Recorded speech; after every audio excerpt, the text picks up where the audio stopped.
وملائكته يصلون على النبي يا أيها الذين آمنوا صلوا عليه وسلموا تسلیما۔ درود پاک بآواز بلند الصلاۃ والسلام علیک یا سیدی یا رسول اللہ، الصلاۃ والسلام علیک یا سیدی یا حبیب اللہ، الصلاۃ والسلام علیک یا سیدی یا نعمت اللہ، وعلی آلک واصحابک یا سیدی یا محبوب اللہ۔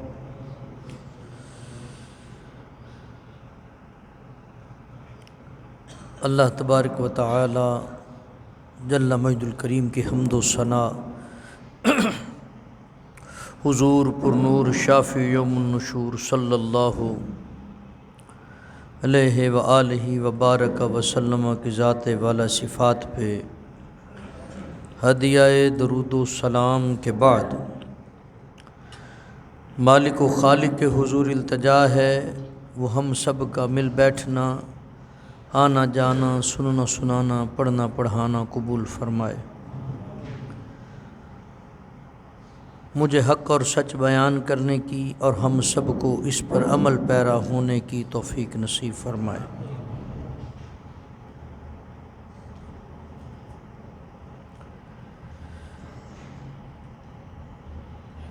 نفس اور اس کی اقسام کے بارے میں ذکر چل رہا ہے۔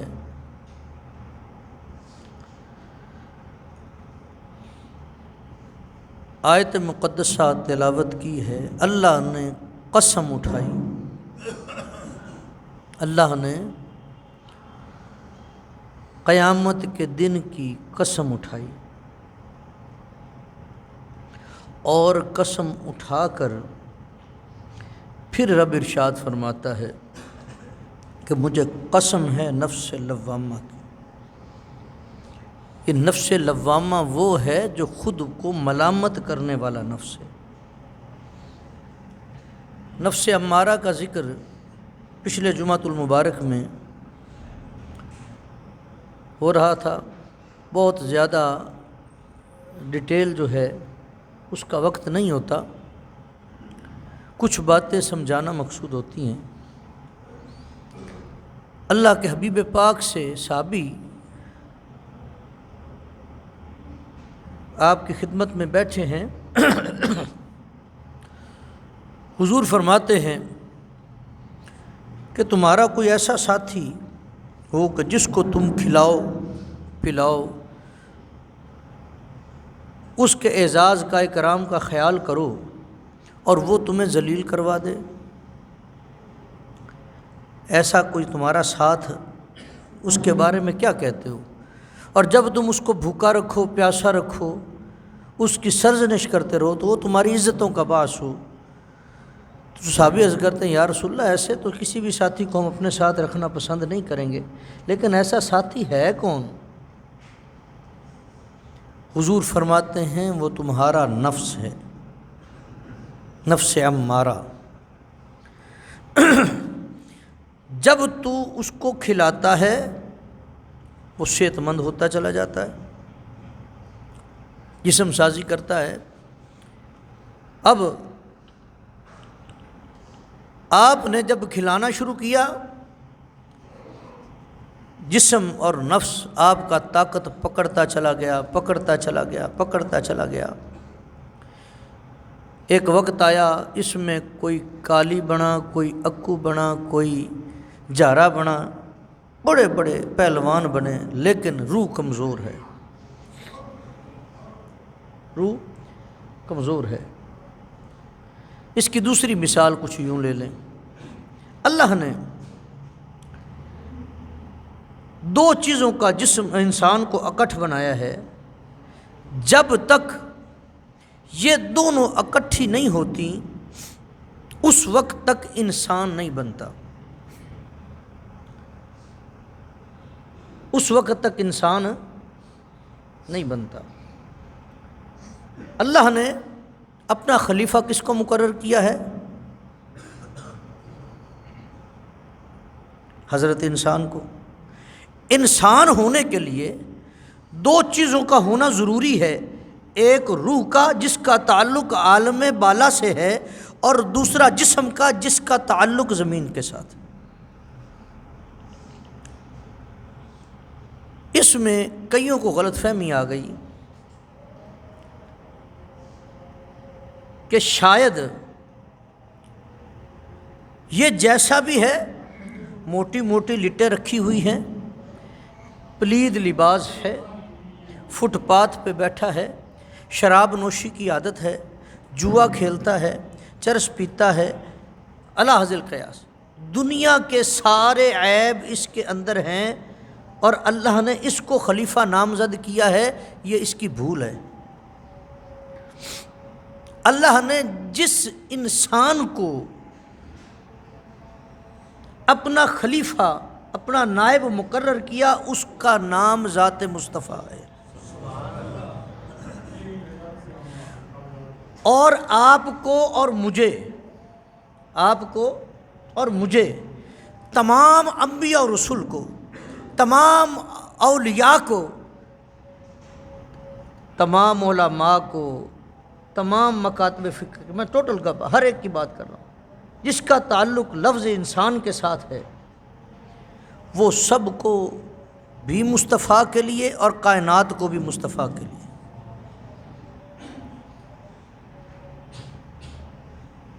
وہ انسان، اب انسان دو چیزوں کا اکٹھ ہوا، ایک روح ہے اور دوسرا جسم ہے۔ اب روح کا تعلق چونکہ عالم بالا سے ہے تو اس کی خوراک کا تعلق بھی عالم بالا سے ہوگا، سیدھی سی بات ہے۔ میرا جسم جو ہے اس کی ضروریات کا تعلق اللہ نے، چونکہ یہ مٹی سے ہے تو اس کا تعلق بھی مٹی سے رکھا۔ ہم اگر کسی حکیم کے پاس جائیں، وہ کہتے ہیں اس کو کچھ تہ سونا دے دو، کچھ تہ چاندی دے دو، کچھ تہ عقیق دے دو، کچھ تہ سہ دھاتا دے دو، وغیرہ وغیرہ۔ اور بھائی یہ ساری چیزیں کس لیے؟ ان کا جو جسم بیمار ہوا ہے نا، یہ ان ساری چیزوں کا مرکب ہے۔ اس کے اندر سونا بھی پایا جاتا ہے، اس کے اندر چاندی بھی ہے، اس کے اندر تانبا بھی ہے، پیتل بھی ہے، مٹی بھی ہے، پانی بھی ہے۔ یہ زمین کے ساتھ جس کے تعلق رکھتا ہے، اللہ نے ساری خوبیاں اس کے اندر رکھی ہیں۔ کوئی رنگ کا کالا ہے، کوئی رنگ کا گورا ہے، جیسی مٹی ویسا رنگ۔ اور اس وجود کو لباس کی اگر ضرورت ہے تو اس کا تعلق بھی زمین سے، اس کو خوراک کی ضرورت ہے تو اس کا تعلق بھی زمین سے، اس کو علاج کی ضرورت ہے تو اس کا تعلق بھی زمین سے۔ ہر اعتبار سے رب نے اس کے لیے اہتمام جو کیا اس جسم کے لیے، چونکہ اس کا تعلق زمین سے ہے، لہٰذا اس کی ساری ضروریات کا تعلق بھی زمین سے رکھا۔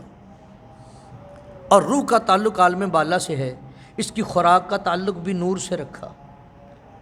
روح نور ہے، اس نور کی خوراک بھی نوری، اس کا علاج بھی نوری، اور اس کی خوبصورتی وہ بھی نور سے ہے۔ اب یہ دونوں چیزیں اگر روح جسم میں نہ آئے تب تک حضرت انسان نہیں بنتا، تب تک روح ہے، تب تک روح ہے، اس پر کوئی کسی قسم کی قید نہیں کہ ادھر آپ 5 وقت کی نماز پڑھ، 1 مہینے کے روزے رکھ، ہمسائے کا خیال کرنا ہے، کچھ بھی ایسا نہیں، وہ روح ہے۔ اور جسم جو ہے جب تک روح اس میں داخل نہیں ہوتی تب تک یہ کسی کام کا نہیں، کسی کام کا نہیں۔ اس کو اگر روح رہ کے چلی گئی تو اس کو مردہ کہیں گے، اگر رہ کے چلی گئی نکل گئی تو مردہ کہیں گے، اگر آئی ہی نہیں تو یہ مٹی کا ڈھیر ہے اور کچھ بھی نہیں، بت ہے۔ تو اس پر بھی احکام کوئی نہیں۔ یہ جب دونوں چیزیں اکٹھی ہوئیں پھر احکامات لاگو ہوئے۔ اب جسم کھاتا گیا اور بڑے بڑے پہلوان بنے، بڑے بڑے تنساز بنے، اور انہوں نے اپنی طاقت کو میدانوں میں منوایا، اور جب روح کو اس کی خوراک ملی، ہم نے جسم سازی نہ کی، ہم نے روح کو پروان چڑھانے کی، زندہ رہنے کے لیے کھایا، کھانے کے لیے زندہ نہ رہے،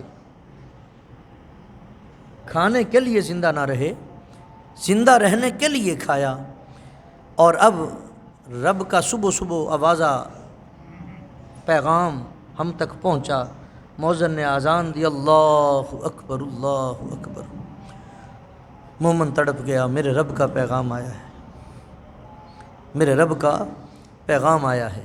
ظہر کا وقت ہوا، میں کام کاج سے تھک گیا تھا، میرے رب نے چاہا کہ مجھے سکون دے،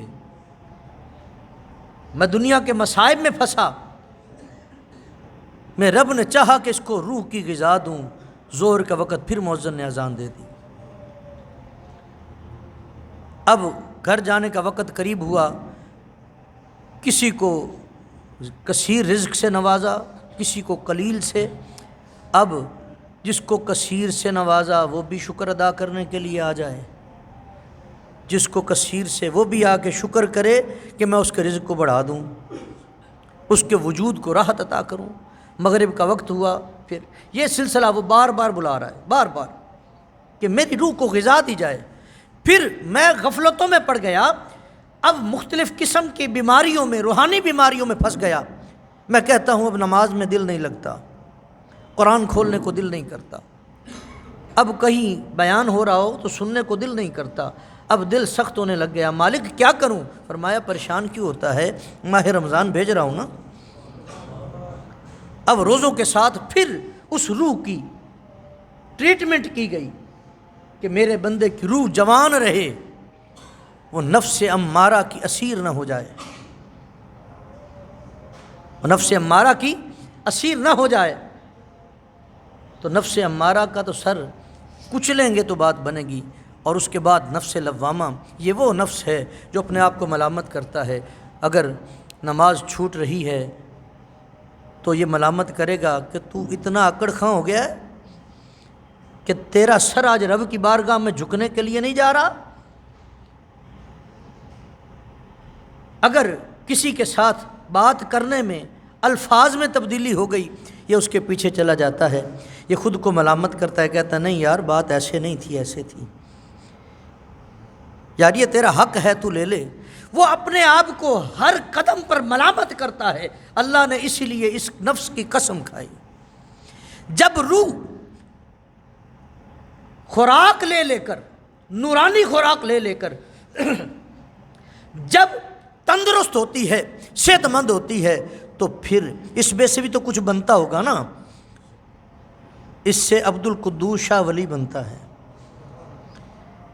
اس سے داتا علی حجویری بنتا ہے، اس سے میرا حسین زنجانی بنتا ہے، بابا شاہ جمال بنتا ہے، سیدی میاں میر بنتا ہے، پیر مکی بنتا ہے، فرید الدین بنتا ہے، منظور شاہ بنتا ہے۔ آپ ایسی مثالیں دیکھتے رہ جائیں گے۔ پھر ہم دیکھتے ہیں بڑا کمزور سا جسم ہے، لیکن جب نگاہ پڑتی ہے ہلا کے رکھ دیتی ہے۔ کہتے جی کیسے ممکن ہے، کیسے ممکن ہے کہ معین الدین چشتی اجمیری نے 90 لاکھ کو کلمہ پڑھایا ہو؟ اتنی دنیا اس وقت کہاں تھی؟ یہ بھی بڑے بڑے شیطان بھی بڑے بڑے بہانے بناتا ہے، اس کو اتنا نہیں پتا اس خطے کی آبادی اس وقت بھی کروڑوں میں تھی۔ اس خطے کی آبادی، پاکستان بنا تو پاکستان کی آبادی کتنی تھی؟ 40 لاکھ، تو یہ تو اس میں سے ایک حصہ آیا ہے، تو باقی کتنی ہوگی؟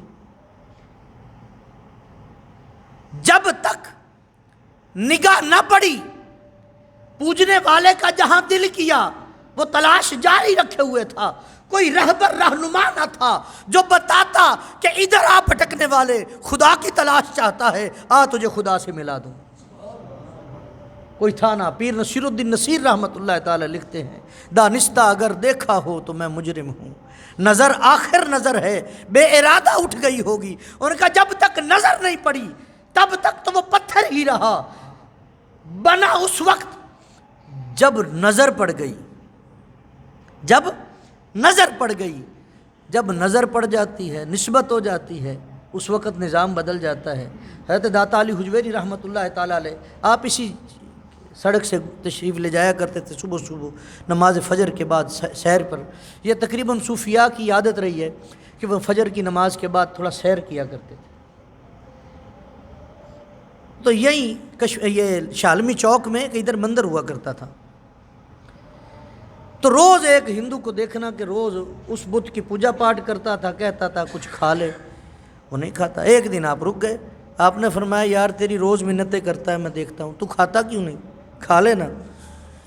اتنی بات کہی، ولی اللہ کے منہ سے یہ بات نکلی، یتقرب الی عبدی بالنوافل سمعہ الذی یسمع بہ، جب بندہ نوافل کے ذریعے اس کے قریب ہو جاتا ہے پھر ایسا کرم ہوتا ہے وہ نہیں سنتا۔ رب فرماتا ہے تیرا سننا میرا سننا ہے، تیرا بولنا میرا بولنا ہے۔ اللہ ایسا سراپا بنا دیتا ہے۔ اس بت نے کھانا شروع کر دیا۔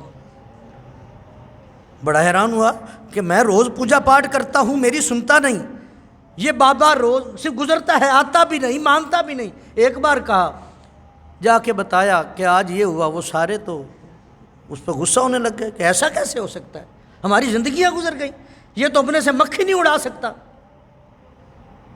انہوں نے کہا اچھا یار، میں بابا جی کو کہتا ہوں دوبارہ ایک بار کہہ دیں، تم آ کے دیکھنا۔